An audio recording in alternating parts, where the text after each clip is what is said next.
Hello, everyone. Welcome back to the English Speaking Club. I am Sarah, and today we are going on a journey. Hello, Sarah. Hello, everyone. Yes, today we are talking about travel English. This is going to be a very long and very deep lesson. Mark, traveling is one of the best ways to practice English, but it can also be very stressful if you do not know the right words. I agree. Many people feel like they are starting from a clean slate when they enter an airport. They forget everything they learned in school. Today, we will change that. We are going to spend 30 minutes practicing every situation you might face during your trip in 2026. Before we get the ball rolling, please remember to subscribe to our channel. It helps us help you speak better English. Let us start at the very beginning. You are at the airport. You walk to the check-in desk. Mark, what is the first thing the agent asks? The agent usually says, "Good morning. Can I see your passport and booking reference, please?" You should have these ready. You can say, "Sure, here they are. I'm also checking in one bag." The agent might ask, "Did you pack the bag yourself? Or are there any prohibited items in your luggage?" You answer, "Yes, I packed it myself, and no, there's nothing dangerous inside." Then they ask the most important question for many travelers. Would you like a window seat or an aisle seat? Mark, do you prefer the window or the aisle? I like the window seat so I can see the clouds. But if the flight is long, the aisle seat is better because I can get up easily. If you want a specific seat, you say, "I would prefer a window seat if possible." Then the agent gives you the boarding pass and says, your flight departs from gate B2. Boarding starts at 10 a.m. Now you have to go through security. This is where many students get nervous. Security is an uphill battle if you have many things in your pockets. You will hear, please take off your belt and shoes. They also say, "Please place all electronic devices and liquids in a separate bin." If the machine makes a sound, the officer says, please step aside for a moment. Do you have anything in your pockets? You answer, "Oh, I'm sorry, I forgot my keys. I apologize for the oversight." Now you are in the departure lounge. You are waiting for your flight. You should check the monitors for any delays. If your flight is delayed, you can ask the gate agent, "Excuse me, how much longer is the delay going to be?" Or if you see a change on the screen, you ask, is this the correct gate for the flight to London? Once you are on the plane, the flight attendants are there to help you. Mark, how do you ask for something to eat? You wait for the trolley and say, could I have a vegetarian meal, please? Or can I have some water with no ice? If you are cold, you can ask, "Excuse me, could I get a blanket and a pillow?"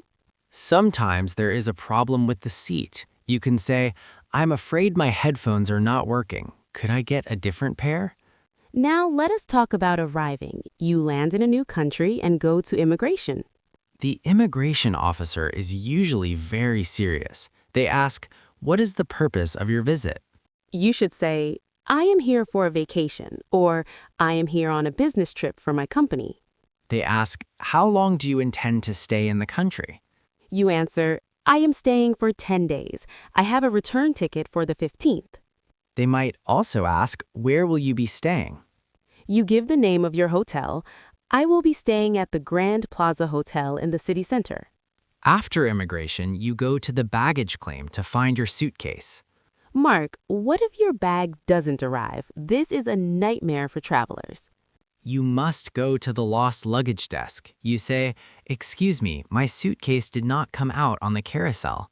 The agent will ask for a description. You say, "It's a medium-sized black suitcase with a red ribbon on the handle." They give you a form and say, we will look into the matter and contact you as soon as possible. Now you need to get to your hotel. You go to the taxi stand. You tell the driver, could you take me to this address, please? And always ask, how much will the fare be approximately? If you want to use the train or the bus, you go to the ticket machine. You might need to ask someone, excuse me, which platform does the Airport Express depart from? They answer, "Platform 4. You can buy a ticket at the counter over there." Now you are at the hotel. You need to check in. Mark, what do you say at the front desk? You say, "Good afternoon. I have a reservation under the name of Sarah Smith." The receptionist asks, could I see your ID and a credit card for the deposit? After they check your booking, you can ask, "Is breakfast included in the room rate?" They might say, yes, breakfast is served from 7 to 10 in the dining hall. You can also ask for the Wi-Fi password. Mark, how do you ask for that? Very simply, could you give me the Wi-Fi password, please? Or is there a fee for using the internet in the room? Now you go to your room, but wait, there's a problem. The air conditioning is not working. You call the front desk and say, hello, this is room 405. I'm afraid the air conditioning is making a strange noise. Or you can say, "Excuse me, there are no clean towels in my bathroom. Could you send some up?" The receptionist says, I'm sorry for the inconvenience. I will send someone to look into it right away. Now, let's talk about sightseeing. You are out in the city and you're lost. Do not be afraid to ask for help. You say, excuse me, I'm looking for the National Museum. Am I going in the right direction? Someone might answer, "No, you're going the wrong way. You need to turn around and take the second left." You can ask, is it within walking distance or should I take a taxi? They might say, "It's just a 10-minute walk from here. It's a piece of cake to find." Speaking of walking, let's talk about the weather. In 2026, the weather can be unpredictable. You can ask the hotel concierge, "What is the forecast for today? Should I take an umbrella?" If you want to go to a nice restaurant, you should ask for a recommendation. You say, "Could you recommend a good local restaurant that is not too expensive?" Once you are at the restaurant, you need to order. Mark, how do you ask for a table? You say, "Hello, we would like a table for two, please. Do you have anything available outdoors?" When the waiter comes, you can ask, could we see the menu, please? And what are the specials for today? If you have an allergy, you must be very clear. You say, "I am allergic to nuts. Does this dish contain any nuts?" Or if you are a vegetarian, are there any vegetarian options on the menu? After the meal, you want to pay the bill. Mark, do you say bill or check? In British English, we say bill, and in American English, we say check. Both are fine. You say, "Could we have the bill, please?" And do you accept credit cards or should I pay in cash? Now let's talk about shopping. You want to buy some souvenirs for your colleagues. You go into a shop and the assistant asks, "Can I help you find something?" You answer, no thanks, I'm just browsing. Browsing means you are just looking and not ready to buy yet. If you find something you like, you ask, "How much is this?" And "Do you have this in a smaller size?" If the price is too high, you might ask, is there a discount if I buy 3 of these? Now let's talk about something serious, emergencies. Mark, what if someone steals your wallet? You must find a police officer or go to the police station. You say, I would like to report a theft. My wallet was stolen. They will ask, "Where and when did it happen? Can you describe the person?" You also need to call your bank to cancel your cards. You say, I need to block my credit card because it was stolen. What if you feel sick during your trip? You go to a pharmacy. You tell the pharmacist, I have a terrible headache and sore throat. Do you have anything for this? Or if it's serious, you go to the hospital. You say, "I need to see a doctor. I have a high fever." Mark, we've covered so many situations today. The airport, the hotel, the city, and even the hospital. Yes, 30 minutes of practice is a lot, but it's necessary for your career growth and your personal life.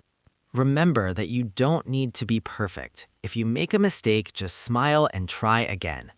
The most important thing is that people understand you. Communication is the goal. If you want to be 1% better every day, listen to this podcast again while you are on the train or at the gym. Mark, before we wrap things up, let's give our listeners a challenge. Good idea. Everyone, write in the comments, where is your dream vacation destination? And try to write one sentence about why you want to go there using a phrase from today's lesson.